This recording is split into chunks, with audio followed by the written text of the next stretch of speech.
Prime Minister Carney, welcome to the program. Thanks for having me.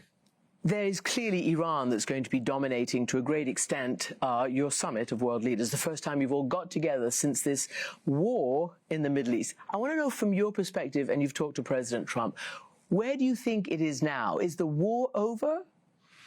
Well, there has been obviously significant developments in recent days and recent hours. The position of Iran has been substantially degraded, both with respect to airspace, potentially significantly with respect to their nuclear capabilities or development of their nuclear capabilities. And that's created a window for this ceasefire as we're talking today, as the President Trump has declared a ceasefire. We'll see how it holds. The recent Iranian action, as you know, was consistent with leading up to an actual de-escalation. So, again, as we're here today, it's promising, but much more needs to happen. What do you make of the Iranian response? I mean, there was literally everybody on the edge of their seats as to whether this was going to be massive and trigger another massive U.S. retaliation. In the end, it was, in their words, proportional, and in President Trump's words, kind of a weak response. And he actually thanked the Iranians for even giving them all a heads up so they got everybody out of harm's way. You know, there's a lot of noise in that part of the world condemning the violation of, you know, Qatar's airspace and its sovereignty. But really, what do you think is happening diplomatically? What are people thinking about this moment? I think the military action, I would lean towards President Trump's interpretation of it. The military action was also a diplomatic move by Iran. It was, I mean, we never welcome, obviously, hostilities and reactions, but it was proportionate. It was de-escalatory. It appears to have been previewed, which allowed, and they're Canadian soldiers at the Qatari base as well. Did you get them out of harm's way? They were out of harm's way, yes. So it's par for the course, really, and it gives, as far as you're concerned, an opening for diplomacy. It gives an opening for diplomacy. I think that's the right way to put it. And the question is, does that diplomacy really get traction and move to ending this risk of nuclear proliferation? And does it lead as well to broader, a broader ceasefire in the Middle East, including in Gaza? I'm going to get to Gaza because I know it's incredibly important to you and to so many people around the world. But just on this issue, President Trump at one point posted about, hey, why not regime change if they can't make this, you know, what did he call it, make Iran great again? Why not change regime? Israel looked like it was really going for regime targets and a lot inside, frankly, densely populated areas like the capital, Tehran. And they said to give a space, at least, for people to rise up and take their own destiny into their own hands. Is that something you would have supported? Did you support it? I know you talked to President Trump on the phone during all this. Well, look, we're not an active participant in this in these hostilities. Maybe that's an obvious point, but I'll just state that to begin with.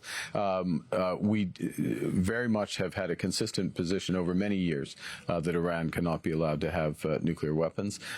We see that events are making that much less likely, and that diplomacy taking its course.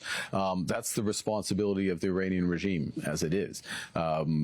They would serve the Iranian people well, at a minimum, to take the nuclear option off the table for Iran. Do you see a way, because they insist on having nuclear capacity and certainly civilian nuclear reactors, do you see a way, has anybody informed Canada, yourself, about the way to do that? Well, I think that the reaction of Iran and some of its partners or allies has revealed that the nefarious nature of much of its nuclear program. I mean, there was a fiction that they perpetrated that this was for only peaceful means. So you don't believe the intelligence that they had not made a decision to go for a bomb? Well, they were enriching uranium to a degree. They were hiding the facilities, or trying to hide the facilities, over many years on a path that was not necessary that was entirely not necessary for civilian use of nuclear technology. So I think the combination of that, the combination of their belligerence, the combination of their state sponsor of terrorism throughout the region, all of that points in one direction. And the reaction to the U.S. action also revealed the intent to create that ability, the Iranian intent to create that ability to have nuclear weapons. Yes, that's. I think it's pretty clear, just in public domain information and words, including words of the Russian allies. And how seriously then do you take their desire to go to negotiations to resolve this peacefully? Because that's what they said they thought they were doing when Israel started. Well, they. Again, we weren't party to the negotiations, but they hadn't. Iran had not proceeded with the final phase of those negotiations prior to this action. We didn't know the Israeli action was going to happen, to be absolutely clear. How likely is it? I mean, this is speculative, but the facts on the ground have changed. The risk calculation for the Iranian regime has to have changed. The clarity about what their intentions were with respect to their nuclear program, I think, has changed. I'm not surprised by that, but it has changed. All of that should point to a resumption of negotiations to denuclearize Iran. Let's move on to Canada's desire, because you said a lot, Canada will lead. You want to help lead, form new coalitions. You've said, in fact, if the United States no longer wants to lead, Canada will. Try to build a coalition of like-minded nations with like-minded values, etc., and who believe in international cooperation. What does that look like? And is that something that will trigger President Trump into more anger? He's already got these tariffs, and he's already said, if you guys essentially try to gang up on me, you'll have to pay for it even more dearly. I think we have to look at this in the way we would like to lead, the way European Union would like to lead, a number of Asian countries as well, is in a positive respect. If the U.S. is pulling back from multilateralism, as it is with respect to trade, these are effectively, U.S. trade policy is now bilateral. If the U.S. is pulling back, there are others of us who do believe in multilateralism. So, as you know, literally, I'm coming here in the last 12 hours ago. I was in Brussels, agreeing at the Canada-EU summit, agreeing a very comprehensive partnership and a process to have an ever closer economic, defense, and security partnership between Canada and the EU.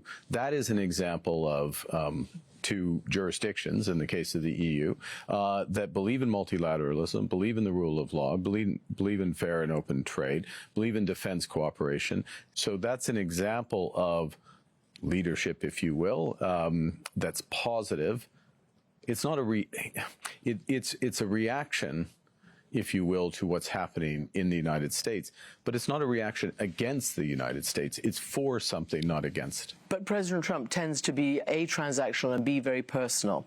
And sometimes he thinks, or maybe you know differently. Apparently, they say that you're the Trump whisperer of the leaders. I'm not and sure that you're on texting, relations with him, and you're constantly talking. So is he still saying he wants to annex Canada? He's not. He's not.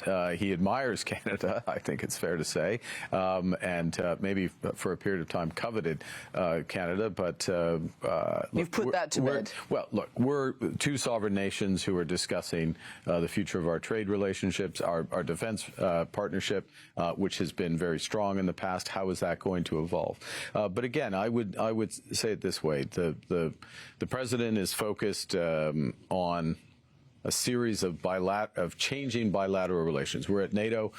He's been focused on making sure that all members, Canada included, of NATO pay their fair share, carry their weight.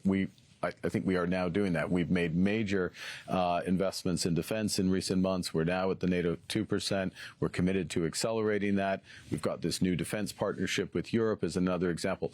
That's other countries stepping up. I don't see that is at all. I think that's positive we're doing it for our own reasons. But I think it's positive for the U.S. relationship, not something that. But it's pretty sudden and it's pretty overnight. The whole dumping you in the, now we have to take care of our own security, and not only that, we have to help prevent this increasing invasion by a hostile force in Europe, Russia, against, a democratic, sovereign, and independent state. Suddenly, it's all been landed on your lap.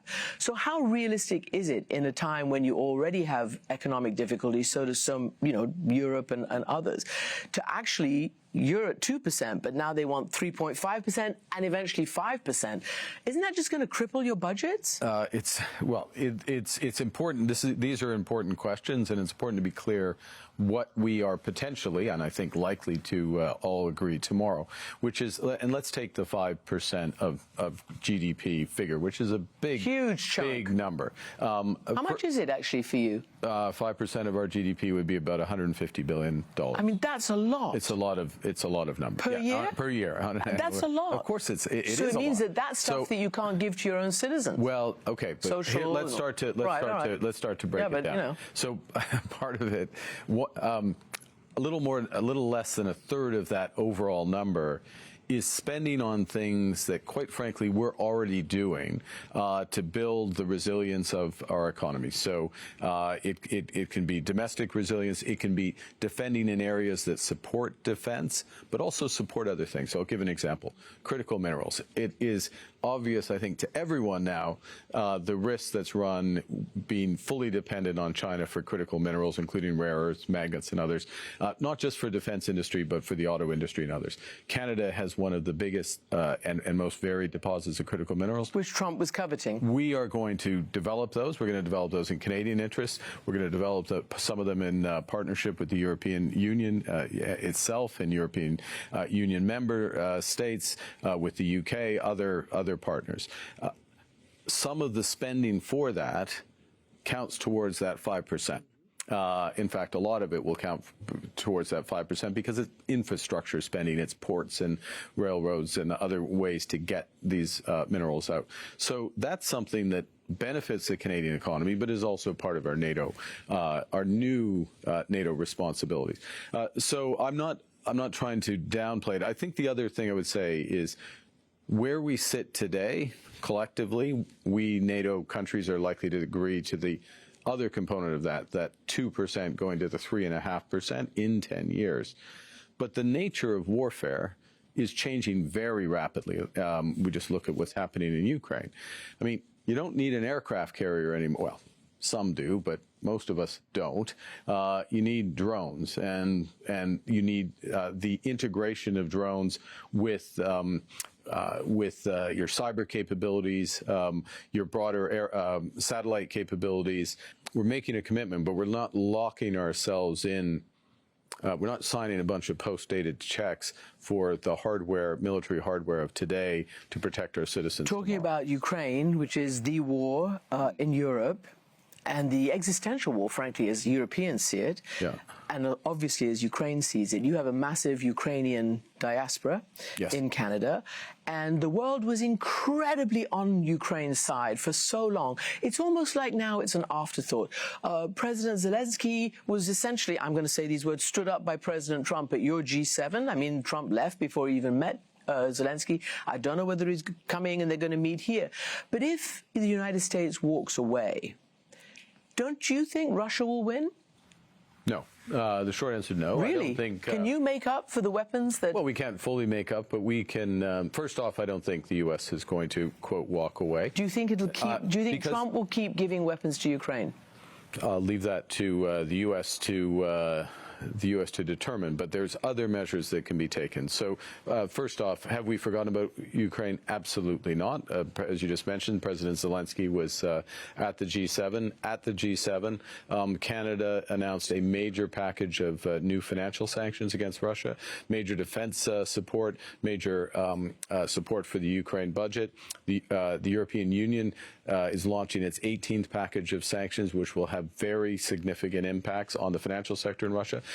There is But not the U.S., which is the most the U.S. powerful. There is a sanction package working its way through the Senate. Lindsey Graham is sponsoring that, and if it is enacted, which is a choice, but it will be a game changer.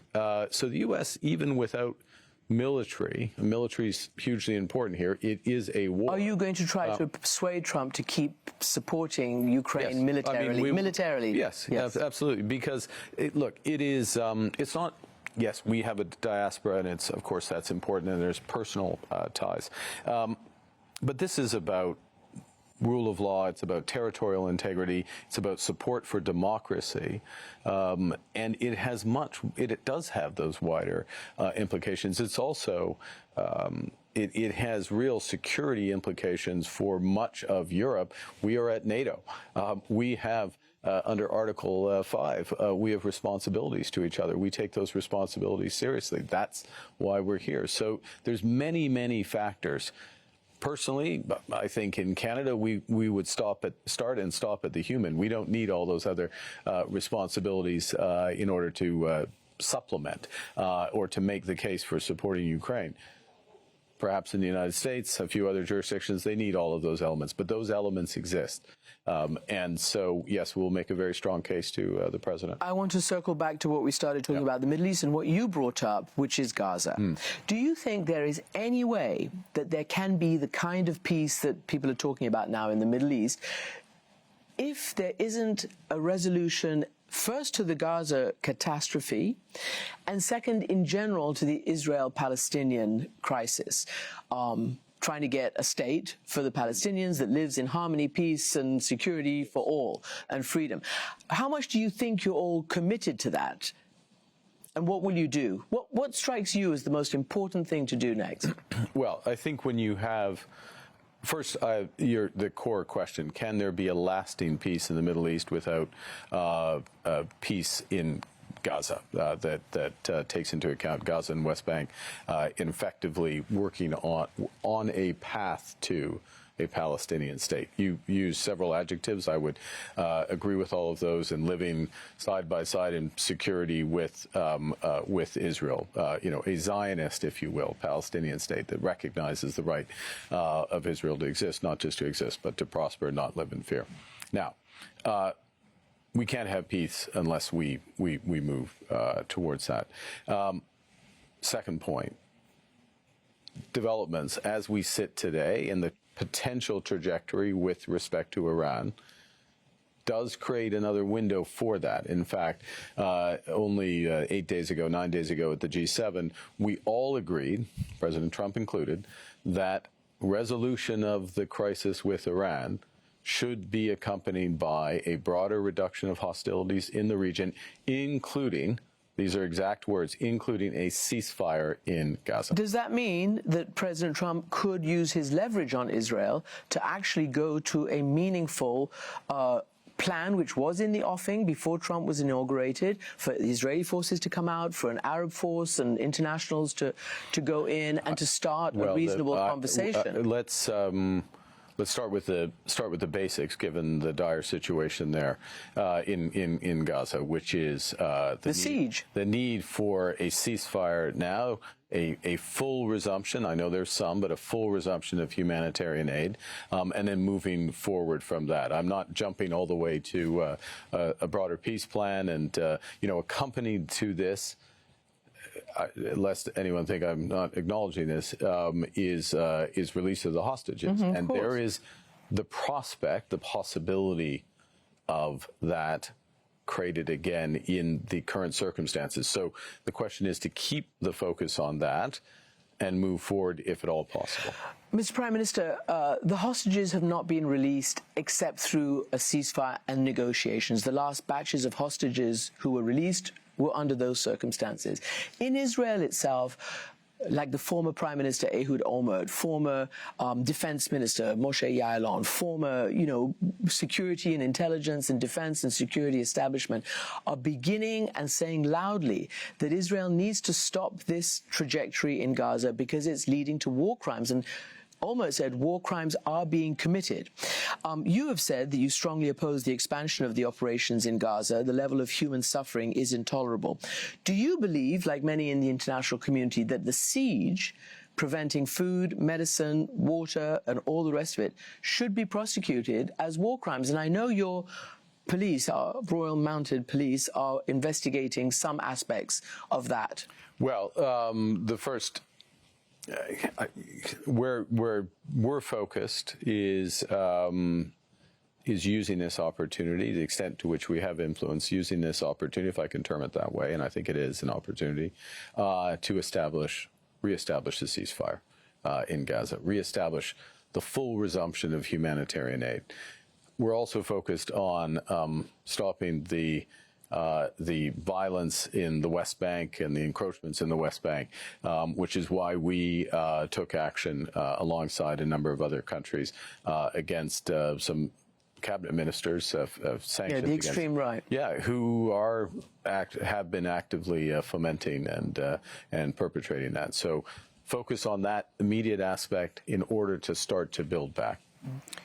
And do you think President Trump, I know you said that you all signed this communique at the G7, but, you know, President Trump, I think he's defined by uncertainty. We don't really know what he's going to say next. Do you think that he is really, I mean, in your private conversations or your conversations, is he committed to relieving this situation in the Middle East in a fair and just way? Well, I think he has the potential to be decisive in the situation. He's used his influence and U.S. power in other situations. We've just seen it in Iran. And again, to repeat myself, it does create the possibility of moving forward here. And look, there is a moral imperative to move forward. There's also an imperative, as you intimated in a question earlier, about the pathway to ultimate peace. This is not going to lead to ultimate peace in the region unless Gaza is stabilized and then ultimately on a path towards a Palestinian state. On that note, Prime Minister Carney, thank you for joining us. Thanks for having me.